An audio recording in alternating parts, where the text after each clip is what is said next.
I was born a crime, but these were my people. This was my home. Trevor Noah, born a crime. A child born illegal, a life shaped by injustice, a voice that made the whole world listen. Trevor Noah didn't just survive apartheid. He turned its pain into power, laughter, and global impact. Born to a black mother and a white father in apartheid South Africa, Trevor Noah's very existence was considered a criminal act. He faced violence, poverty, abandonment, and trauma, but he never let those things define him. Instead, he used humor to process his pain and storytelling to reach millions. From hiding indoors to avoid being taken away to hosting The Daily Show, this is the story of a boy who was born a crime and still dared to dream. Trevor's journey isn't just inspirational, it's instructional. Learn how his resilience, humor, and voice can help you use your story, find strength in humor, and choose expression over silence, and how to untap your potential. Welcome to Untapping Your Potential, where we will share with you motivational stories, motivational figures, comeback stories, and public speaking tips that will keep you growing and inspire you to take action. Trevor Noah was born in 1984 during apartheid in South Africa, a time when it was literally illegal for a black person and a white person to have a child together. His mother, Patricia, risked everything simply by bringing him into the world. His early life was one of secrecy, hiding from police who might take him away for just existing. If I was seen in Soweto, the police would say, "That kid's a crime, you can see that." Trevor's childhood was filled with instability and fear. From fleeing dangerous minibuses to living under the threat of police raids, every day brought new danger. His mother, fierce, faithful, and endlessly loving, became his anchor. Even she, though, wasn't immune to tragedy. In 2009, Trevor's stepfather shot his mother in the face and back. Miraculously, she survived. Her strength wasn't just protection, it became a blueprint for Trevor's resilience.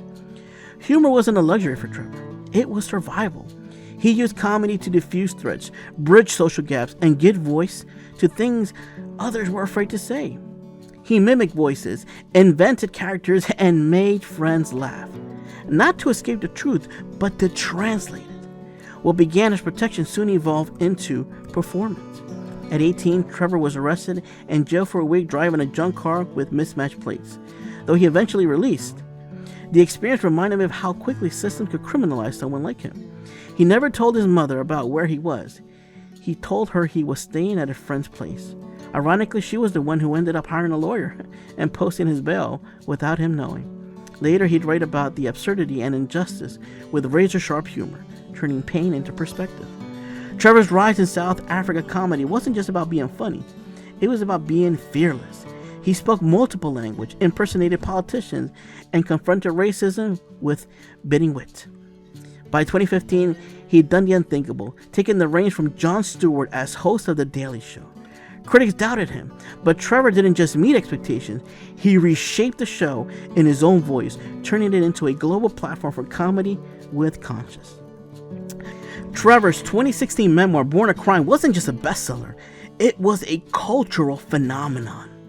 He wrote it to honor his mother, but it ended up empowering millions. The audiobook, which he personally performed, became one of Audible's all-time bestsellers. "I didn't go into the studio just to read it, I went to live it," he said. "I poured my heart and soul into every character." His storytelling style, intimate, vivid, and honest, helped listeners not just hear his story, but feel it. Through a collaboration with Audible, Born a Crime became part of Newark, New Jersey's first citywide school listening club. Thousands of high schoolers, many who felt reading wasn't for them, connected with Trevor's story through audio. One student said he didn't want to just get out of the gutter, he wanted to transform it, and that spoke to me. Another said he came from being born a crime to becoming someone who inspires the world. And Trevor's response? Pure humility. "I never thought my story would connect with so many people, but we all deal with doubt. We all want to belong, and stories remind us we're not alone." Even at The Daily Show, Trevor didn't avoid hard conversations. He ran towards them. Whether it was race, politics, violence, or identity, he used humor to explore uncomfortable truths. "I come from a culture of storytellers. I believe in the power of spoken truth." His stand-up specials, such as Afraid of the Dark and Son of Patricia, blend sharp wit with insight, turning jokes into lessons. Trevor Noah isn't just a comedian or a host, he's a voice, a connector, a bridge between pain and hope. His story began in silence and secrecy, but he turned that silence into a microphone that now echoes around the world. Your story always feels like your story until you share it and realize it's our story.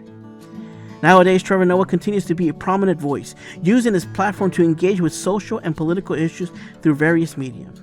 And for the 5th consecutive year, Trevor Noah hosted the Grammy Awards. During his opening monologue, Noah addresses his political climate under President Donald Trump, humorously suggesting it might be his last time hosting due to the administration's policies. He also made satirical remarks about immigration, policies, and tariffs, showcasing his signature blend of humor and political commentary. He also launched a weekly podcast titled What Now with Trevor Noah, where he engages in deep conversation with a diverse range of guests, including entertainers, CEOs, actors, athletes, and thought leaders. The podcast delves into various topics, offering listeners insightful discussions that reflects Noah's commitment to exploring complex issues. My mother showed me what resilience looked like, not by telling me, but by living it every single day. We can learn a lot from Trevor Noah, and here are some key principles. Number 1, use your story as your power. Trevor turned his trauma into storytelling that connected to the world. Your life isn't too small, too messy, or too broken to matter. In fact, those may be the exact reason someone else needs to hear it. When you share your story with intention, you create connection, healing, and strength for others and yourself. Number 2, find strength in humor. Look, he didn't laugh because life was easy. He laughed to survive it. Humor doesn't mean you're ignoring the pain. It means you're strong enough to carry it lightly. Laughing at what once scared you is a quiet kind of courage. It softens the edges and makes the truth easier to hold. And laugh intentionally. After a rough day, ask yourself, what was the most ridiculous part of that? Even if it's absurd, find something worth laughing. This is a skill you can build. Reframe an old story. Think of an awkward or painful moment from your past and try telling it as if you were performing on stage. Maybe test it out with a friend, exaggerate the voices and add a punchline. And then make light content from heavy moments. Number 3, choose your voice over your silence. Trevor could have disappeared into the margins of history, but instead he used his voice. Silence can feel safe, but it can also be a cage. Trevor chose to speak about race, identity, injustice, and belonging, even when it was uncomfortable. And by doing so, he gave others permission to do the same. Speak a small truth out loud, post something honest, and become a voice for others. If you laugh at something, you're not afraid of it anymore. Trevor Noah. Thanks for watching this video. How would you like to hear more motivational stories consistently?